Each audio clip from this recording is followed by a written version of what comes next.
दादागिरी करायची नाही. आम्ही आझाद मैदानाला करणार, शिवाजी पार्कला करणार, वर्षा पुढे बी करणार, सगळ्या गुन्ह्यात करणार आहे. हा कुठं जिथं आम्हाला रोड दिसणार आम्ही तिथं करणार. तू काय करणार तर बघू त्या टायमाला. आम्ही मग रेल्वे बी नाही फिरून देणार, तुमच्या विमानाने उडून देणार.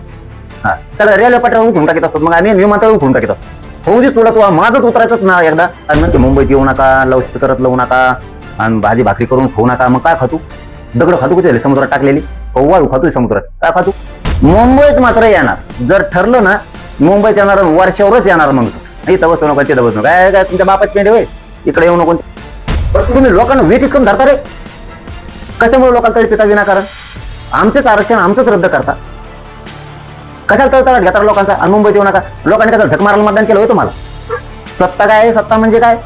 5 मिनिटं टिकून देणार नाहीत मराठी जर करायला लागले तर. 5 मिनिटं सत्तेचं शहाणपण जे चलत नाही म्हणतात ना, तुम्हाला सांगतो मराठ्या पुढे शहाणपण चलत नाही. तुम्ही तळपू नका बरं का. तुम्हाला सांगतो फडणवीस नाद लागू नका बरं का माझ्या. मराठी मुंबईत जाणार येतं म्हणूनच यांनी मुद्दाम सरकारनं हे केलंय. त्याच्यात काय झाकून ठेवण्यासारखं काहीच नाही. हे सत्तेचं देशापुढे उघडं पडलंय.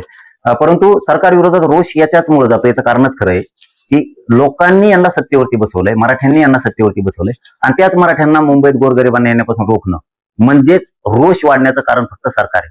म्हणजे कायदा हातात आम्ही देतोय, तुमच्या सत्ता आम्ही तुमच्या हातात देतोय आणि तुम्ही त्याचा गैरवापर करताय. अरे लोक तुम्हाला निवडून याच्यासाठी देतात की कसल्याही परिस्थितीत आपण जर मुंबईला कुठे गेलो तर आपले माणसं, आपलं सरकार बसले तिथं, आपले फडणवीस, आपले शिंदे, आपले दादा बसलेत तिथं, म्हणून लोक जातात. जे आपले म्हणून बसले तेच आपल्याला मुंबईत येऊ नको म्हणतात.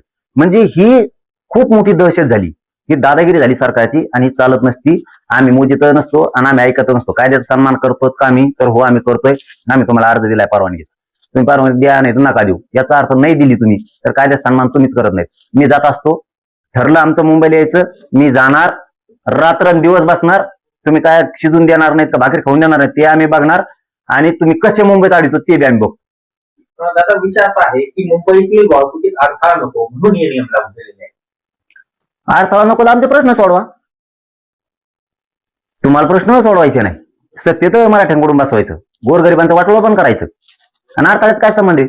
मुंबईतल्या बांधवांनी समजून घ्या, आम्ही आमच्यामुळे तुम्हाला त्रास होईल का? तर एखाद दिवस नक्की होईल. आम्हाला 10-15 दिवस सांभाळून घ्या. तुम्ही पण काय तिथं सुखी नाहीये, आम्हाला सुख नाही म्हणून आमच्या मागण्यासाठी आमच्या लेकरा बाळात कल्याण व्हावं म्हणून मुंबईत येतोय. जर आमच्यामुळे तुम्हाला 10-15 दिवस त्रास झाला तर होऊ द्या, सहन करा. आम्ही पण तुमचेच आहेत, आम्ही का लोकांचे नाहीयेत. मुंबईत कोणी सुखी नाहीये, ना व्यावसायिक सुखी आहे, ना तिथं आगरीकुळी सुखी आहे, ना मासेमारी करणारा सुखी आहे, ना तिथला कोणचाच समाज सुखी नाही तिथं. ना तिथला मराठी माणूस मुंबईतला सुखी आहे, ना तिथला परप्रांतीय सुखी आहे, ना तिथं जैन मारडी सुखी आहे, ना तिथं दलित मुस्लिम सुखी आहे, ना तिथं मराठा सुखी आहे, ना तिथं ओबीसी सुखी आहे. कोण सुखी आहे तुम्ही तरी? मग कोणाला सुख नाही तिथं यांच्यामुळं. आम्ही त्यांना नीट करायला यायला लागलो, जरा माज आहे त्यांच्या डोक्यात, मस्ती आहे जरा, ते जरा कमी करायला यायला लागलो. त्याच्यात तुमचं पण येते, आम्ही तुमचं पण लेकरा बाळाचं कल्याणात होणार आहे. हा एक गोष्ट करी, थोडा त्रास होईल तर आम्हाला सांभाळून घ्या, आम्ही गरीबाचे पोर आहेत. मुंबईत मात्र येणार जर ठरलं ना, मुंबईत येणार वर्षावरच येणार. मग तो इथं बसू नका, तिथं बसू नका. काय तुमच्या बापाची पेंडे होय, इकडे येऊ नको, तिकडे येऊ नको. तर लाऊडस्पीकर लावता येणार नाही आणि भडकाऊ भाषण बिलकुल करता येणार नाही. एकच दिवसात आणि त्याने नाही केलं, आता नोटीस काढून त्यांनी भाड खाऊ नाही तर काय, भाड खाऊच नोटीस आहे ना ती पाठायला. हे लोकांवर जुलूम नाही का अशा नोटिसा देणं, असा आदेश काढणं की मुंबईत येऊ नका, लाऊडस्पीकरत लावू नका आणि भाजी भाकरी करून खाऊ नका. मग काय खातू? दगड खातू कुठे समुद्रात टाकलेली? वाळू खातोय समुद्रात, काय खातू? भाकरी तुकडे का खावा लागते ना करून? तुम्ही तर देत नाहीत लोकांना. म्हणा हे करू नको ते करू, मराठी सगळं करीत असतात आणि येत नसतात. मला पुरा निर्णायक आंदोलन करायचंय. जर मुंबई ठरली तर माघारी येत नसतो.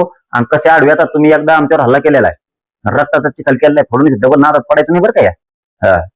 आता आम्ही सावध आहेत हे ध्यानात ठेवायचं. आणि तुमच्यावर सगळ्याचा राग आहे. मग दलित मुस्लिमापासून शेतकऱ्यापासून सगळे व्यावसायिक वर्ग, व्यापारी वर्ग, नोकरदार वर्ग सगळे चिडलेले तुमच्यावर, हे ध्यानात ठेवा. मग तुम्ही दक्षिण मुंबई वगळता, आझाद मैदान वगळता इतर कुठेही तुम्हाला आंदोलन, निदर्शनं, धरणं काही तुम्ही करू नका म्हणलं, आम्ही मग कुठं करीत असतो? बुळकांडात करीत असतो. मग आम्ही दादागिरी करायची नाही.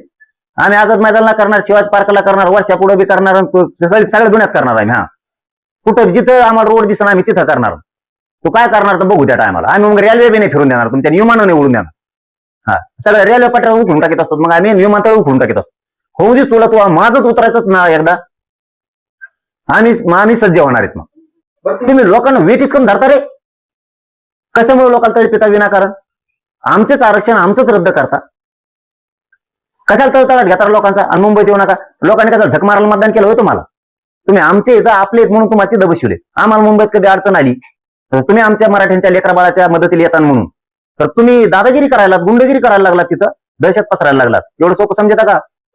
सत्ता काय आहे? सत्ता म्हणजे काय? 5 मिनिटं टिकून देणार नाहीत मराठी जर करायला लागले तर. 5 मिनिटं सत्तेचं शहाणपण जे चलत नाही म्हणतात ना, तुम्हाला सांगतो मराठ्या पुढे शहाणपण चलत नाही. तुम्ही तळपू नका बरं का. तुम्हाला सांगतो फडणवीस नाद लागू नका बरं का माझ्या. तुम्ही खेळ खंडोबा करायचं काम.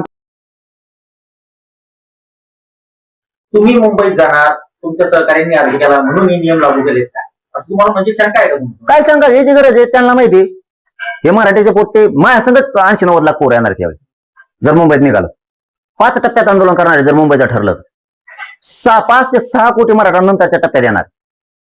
घुसणारच आहेत आम्ही. यावेळेस आम्ही 40-45 लाख गाडी घेऊन घुसणार आहेत.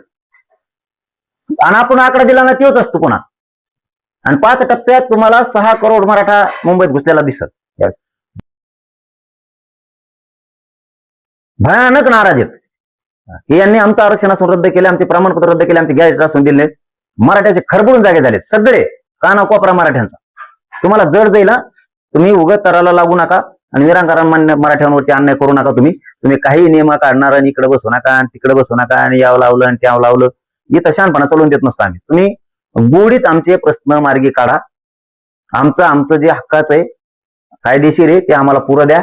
आम्हाला काय हाऊस नाही त्या मुंबईत यायची. पण तुम्ही नाही दिलं की एखाद्या वेळेस निर्णय 100% आता होणार आहे. तुम्ही मराठा आंदोलकांना आव्हान दिलेलं आहे आंदोलनात 29 तारखेला या आणि तुम्ही मुंबईत सुद्धा जाण्याचा इशारा दिला, म्हणजे नेमकं आंदोलन कुठं? नाही, मी आता थोडी सूट दिली. 29 ऑगस्टलाच होणार आंदोलन आंतरवालीत. पण मराठ्यांना थोडी सूट दिली. तुम्हाला जशी सवड असेल तशी या. कारण आपल्याला एक मोठी लढाई थोडी लढायची. त्याच्यामुळं आंतरवालीत पण या टप्प्याटप्प्या नाही. 29ला असं काही नाही. याचा अर्थ 29ला येऊ नका म्हणत नाही बरं का. तुम्हाला याचं तर 29ला या सगळे, काय अडचण नाही. तुम्ही 30ला आले तरी चालतंय, 31ला आलं तरी चालतंय, 1, 2, 3, 4, 5, 8 तारखेपर्यंत केव्हा आलं तरी चालतं. तुम्ही 29 ते 8 पर्यंत तुम्ही केव्हा आलं तरी चालतंय, काही अडचण नाही. मी काय एका दिवशी या म्हणणार नाही. सभा असल्यावर एका दिवशी लागतो. दुसऱ्या दिवशी येऊन काय करायचं? ती काय सभा थोडी अमरण उपोषणाला बसलोय. रोज टप्प्याटप्प्यात तुम्ही आले तरी चालतंय. तुम्ही एका दिवशी आलं तरी चालतंय. पण 2दा सज्ज राहायचं आता. 2दा. एकदा 29 ऑगस्टला आंतरवालीकडे मुंबईची तारीख जर ठरली ना भाऊ, हाय तेव्हा हलकीक मारायची. हाय त्या जिंकूनच माघारी यायचं. आता पुन्हा माघारी थोबाड दाखायचं नाही. मराठा आरक्षण आणि कुणबी जात प्रमाणपत्राच्या मुद्द्यावरून उपोषणकर्ते मनोज जरांगे पाटील पुन्हा एकदा आक्रमक झाले असून 29 ऑगस्ट रोजी त्यांनी उपोषणाला बसण्याची घोषणा केली आहे. तसेच गरज पडल्यास पुन्हा एकदा आपला मोर्चा मुंबईच्या दिशेने वळवणार असल्याचंही त्यांनी स्पष्ट केलं आहे. मात्र दक्षिण मुंबईतील आंदोलनासाठी राज्य सरकारने नवे नियम लागू केले आहेत.